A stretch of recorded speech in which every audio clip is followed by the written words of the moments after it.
Salut l'ami. Bon, désolé, j'ai plus trop de voix, je suis tombé malade hier.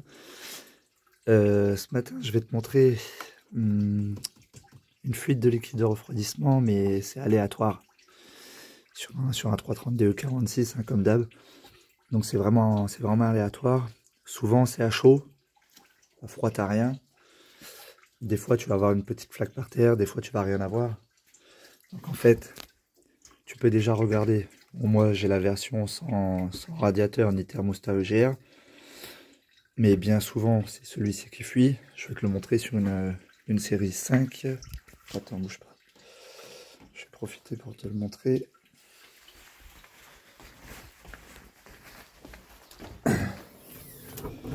Tu vois, je suis en train de refaire aussi une série 5 pour un ami. Lui, il avait une perte depuis un moment. Bon, j'ouvre le capot, je lui ai montré tout de suite où est-ce que c'était. En général, le thermostat, il se perce. Il se perce, ou alors tu as le joint qui lâche complètement. Donc lui, il suffit de juste changer le thermostat EGR et puis c'est reparti. Tu prends la marque la marque ELA, c'est de la montre d'origine BM. Parce que les autres, tu risques d'être un peu emmerdé. Pour en revenir sur le 330. Donc comme d'hab, il va falloir enlever la cloison du filtre de clim, le collecteur admission, celui que j'ai posé récemment, celui de phase 2. Putain, vraiment désolé pour la voix, mais j'ai pas trop le choix. Bon, la conduite de turbo, la conduite de gaz, bref, le dessus quoi. Avant, tu la cales, tu vidanges par ici. Qu'est-ce que tu fais là toi? Eh ma Vivi. Tu ouvres ton bouchon, tu ouvres la purge ici. Et si vraiment si vraiment ton liquide ça fait trop longtemps ou pire ça n'a jamais été fait, tu as une vis, si j'y pense je te montrerai, sur le bloc moteur. Je crois que c'est du 17 il me semble. Pour vidanger le bloc moteur complet. Comme ça au moins tu auras vraiment remplacé tout ton liquide. Donc voilà, bon je vais démonter cette partie là, le collecteur, et je vais te montrer exactement d'où ça vient. Alors, en fait, pas compliqué. C'est cette bride là. Celle-ci elle est pas cassée, hein. C'est une neuve. Mais sur certaines marques, et à chaque fois, bon, à chaque fois, ou alors ils l'ont pu, il y a un espèce de petit renfort à ce niveau-là qu'on retrouve plus sur les pièces de maintenant. Moi, je l'avais comparé qu'une pièce d'origine BM de l'époque, et t'as bien le renfort. Et en fait, c'est qu'on l'a maintenant, ils le mettent plus. Du coup, avec la chaleur, les vibrations, et ben ça casse au niveau d'ici. Du coup, pour renforcer un peu à l'arrache, j'ai mis un bicomposant spécial carrosserie pour ce type de plastique là. Donc normalement, ça devrait plus bouger pendant un certain temps. Enfin, j'espère. Au pire, si vraiment ça relâche, je vous le dirai, mais je pense pas. Donc voilà. Bon, allez, c'est parti. Je vais reprendre quand même pour ceux qui n'ont pas vu les vidéos d'avant. Quand vous enlevez votre filtre, vous avez les 4 Torx. Vous enlevez celle-ci, vous la déclipsez, et celui-là vous le tirez par le haut.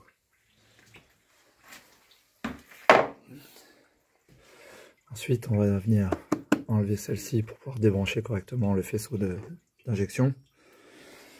Donc comme d'hab, les deux petits pions, la BTR là, et on enlève le conduit d'arrivée principal. Voilà, après vous enlevez le couvercle de la boîte à air. Donc vous avez une BTR ici cachée, une là, une là, une là, et une là-bas dans le creux. Et celle dans le creux, vous y allez avec une. Voilà, je suis. Puis là, vous pouvez l'enlever facilement. Donc voilà, ça c'est enlevé. Bon, vous inquiétez pas pour le filtrer, hein. La révision c'est pour bientôt. On va changer tout ça, j'ai déjà les pièces. Ensuite, on va enlever la plaque. Ça s'appelle le tablier d'auvent. 2 Torx de 30, une de chaque côté. Elles s'enlèvent pas, hein, les vis, elles restent en place, donc vous n'allez pas les perdre. Si vous avez encore le quart de trou, il y en aura un ici. c'est un quart de tour. Celui-là, par contre, il s'enlève. Donc, un quart de tour et vous l'enlevez. Allez, on l'enlève.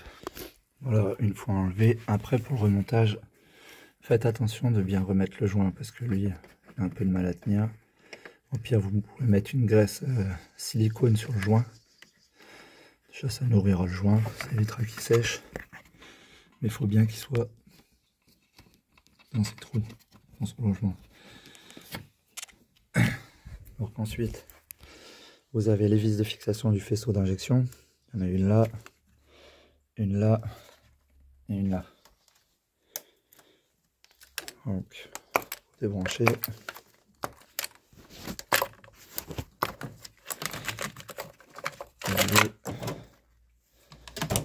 Voilà, vous l'écartez. Ensuite, vous aurez le capteur de pression à l'arrière. Je vais essayer de te le filmer. Voilà, il est là. Il est branché comme ça. Tu appuies, tu tires vers le bas. Et d'ailleurs, tant que j'y pense, pour ceux qui ont suivi la modification du collecteur phase 2 sur phase 1, j'ai pas trouvé de bouchon. J'arrive plus à retrouver. Je sais que ça existe, mais j'arrive plus à trouver. Du coup, j'avais carrément mis un bouchon caoutchouc emboîté dedans. Et j'avais fait une colle bicomposant mélangée avec de la fibre. Et franchement, vu la pression que je lui ai mis dans la gueule sur la route l'autre jour, avec la voiture chargée à bloc, ça n'a pas bougé. Donc, je pense que ça restera comme ça le temps que je trouve un bouchon. Ensuite, vous avez vos petits caches classiques. Ici, c'est déconnecté. La conduite de légère, elle est déconnectée. Il vous reste la vis de fixation de votre puits de jauge. Ça, n'oubliez pas parce que vous allez être emmerdé. Si vous avez des volets, des clapets d'admission, les volets, là, les fameux putains de volets à la con, vous verrez, vous penchez un peu, vous avez une électrovanne ici. Vous la déconnectez. Puis après, soit vous la débranchez, ou débranchez le petit tuyau. De toute façon, vous regardez et vous débranchez ce qu'il faut débrancher. De toute façon, le collecteur, après, il doit venir tout seul. Si ça vient pas, c'est que ça tire quelque part. Donc après, ici, bon, c'est du 10, c'est du classique. Et ici, c'est du 11. Bon, ouais, je vais enlever ça, je vous reprends. Donc voilà, tout est dévissé. Si c'est la première fois que vous faites ça, je vous conseille de débrancher votre batterie et de déconnecter ces deux-là. Débranchez bien la batterie avant, surtout. Comme ça, lui, vous le dégagez aussi et vous aurez un accès beaucoup plus libre. Après, quand on a l'habitude, c'est bon, on sait comment faire. En passant dessous, ça passe sans problème. Par contre, faites attention aussi de vérifier. Moi, quand je le prends, quand je l'enlève, je mets toujours une main en dessous de celui-ci et à l'autre bout. Parce que je vais vous montrer, il y a les petits joints ronds des fois qui ont tendance à tomber. Et si vous êtes un peu poissard, ça risque de tomber en plein dans l'admission. Donc allez, vas-y, je vais l'enlever. Voilà, les petits joints que je vous parlais, c'est ceux-là. Ça arrive qu'il y en ait un qui tombe. Donc là, une fois que c'est démonté, vous regardez que tout est en ordre. Si ça n'a jamais été fait, vous pouvez démonter votre capteur de pression et le nettoyer. Ça lui fera du bien. Carrément nettoyer le collecteur aussi, tant qu'à faire. Bon, je l'ai fait l'autre jour, donc c'est bon. Les joints, ils étaient neufs, donc là, je ne vais pas les remplacer. Je vais juste les prendre, je vais les retourner. C'est largement suffisant. J'ai déjà fait ça plusieurs fois et ça ne fuit pas. Bien sûr, s'ils sont trop vieux, avec la chaleur, ils sont aplatis, donc vaut mieux les changer. Donc si ça n'a jamais été fait, ou si ça a longtemps que c'était fait, prévoyez une pochette de joint à admission. Donc voilà, ça c'est bon. Ensuite, ce que je vous conseille, c'est de prendre un scotch de chantier et de venir boucher. Prenez un chiffon, vous nettoyez d'abord les plans de joint et vous venez boucher chaque entrée. Parce que pareil, hein, si vous n'avez pas de bol ce jour-là, il vaut mieux pas faire tomber quelque chose dedans. Si la soupape est fermée, vous aurez un peu de chance à le rattraper avec un truc. Mais bon, c'est pas gagné. Donc voilà, en fait, la bride d'eau, c'est celle-ci. Pourtant, j'avais mis une mail. mais elle n'a pas tenu. Je sais pas si je vais pouvoir vous montrer.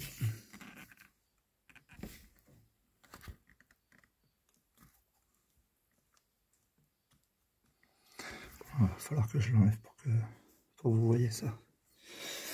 Bon, je vais déjà boucher les conduites parce que bon, pas trop de chance en ce moment.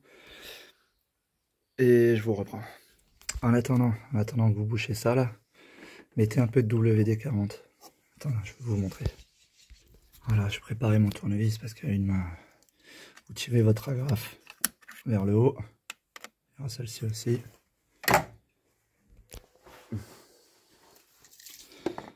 Et vous en balancez dans le logement de l'agrafe.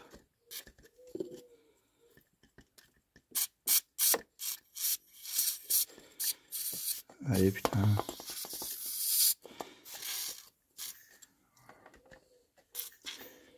Ça, quand vous allez jouer avec, ça va pénétrer, puis ça va sortir.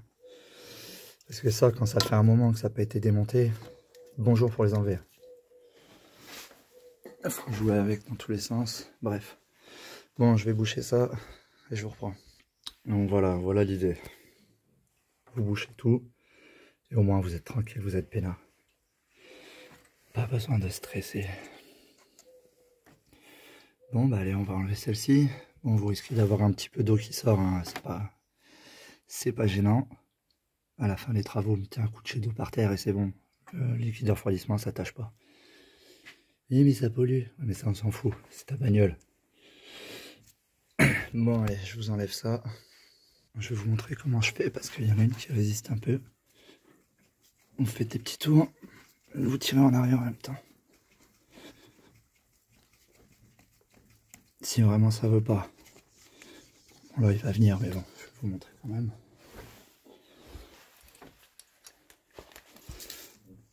Vous remettez un petit coup. Merde, je vais même pas filmer. Con. Bon, c'est pareil, de toute façon, j'ai remis un coup de WD par ici. Voilà, tu vois. Aussitôt, referme tes clips. Tu regardes l'état de tes joints.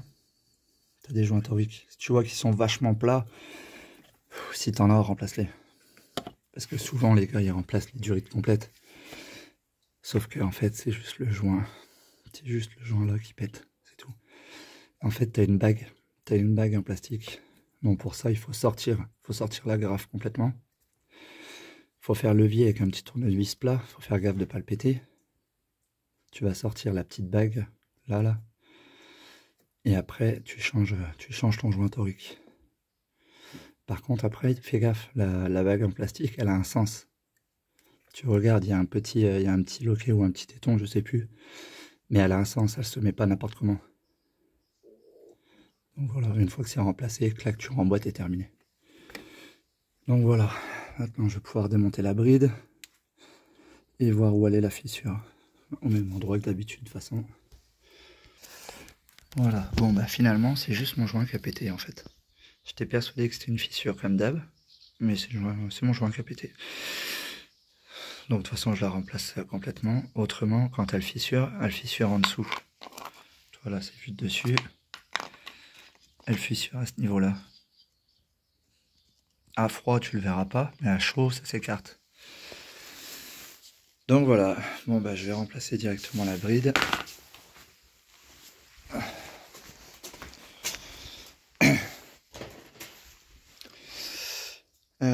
Celle-ci, bon, vous enlevez le joint d'origine, vous le lubrifiez un peu avec un spray, merde, la graisse silicone ou du WD, mais le montez jamais à sec, c'est pas bon, ça risque de péter aussitôt à la première chaleur. Et pour le serrage, on doit être à 10 à peu près, il me semble que c'est 9 ou 10. Je pourrais pas vous le dire exactement, j'ai pas le PC allumé là, mais ça se serre pas fort. Donc voilà, on va la remonter. Bon, j'en ai profité pour remplacer une durite de dépression. Celle de l'Electrovan EGR. J'ai vu qu'elle était un peu fendue à l'entrée, donc je l'ai remplacée. C'est du 3, normalement c'est du 3,5. Bon, après j'ai que du 3,2, donc c'est bon, ça le fait quand même. Donc voilà. Bon, ça, on va dire que tout est en place. Ouais, contrôler en même temps, tant que c'est démonté. Profitez-en. Donc ici pareil, lubrifiant, silicone.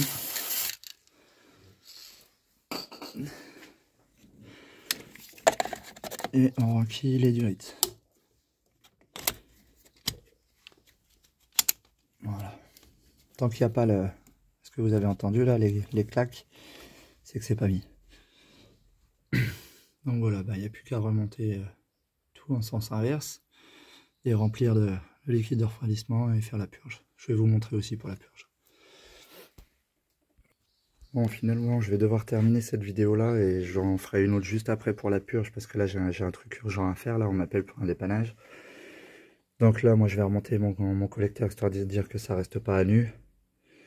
Donc vérifiez bien que tout est ok au niveau de vos durites, vos flexibles. Et puis voilà.